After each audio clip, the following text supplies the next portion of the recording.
secret features ng ating mga story on my day, na baka hindi mo pa alam ngayong 2025, so bagong labas lang ito guys, at pwede nyo na siyang subukan. Kung gusto mong malaman panoorin mo ang video na ito. First i-open ang Facebook application. Dito sa ating mga Facebook pindutin lang natin itong profile natin sa taas.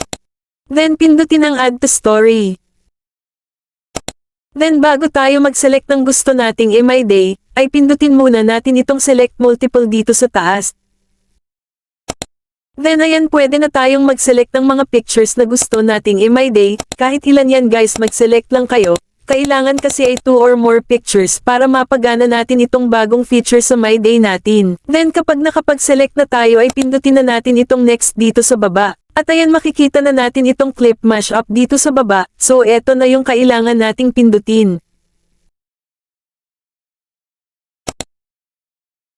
At ganito na yung kinalabasan ng ating mga sine-select na pictures kanina, so kung gusto nyong pagandahin pa ay mag-add na lang kayo ng gusto nyong music. Then kapag satisfied na kayo sa kinalabasan ay pwede nyo nang pindutin itong share dito sa baba, para ma-upload na siya sa ating mga story.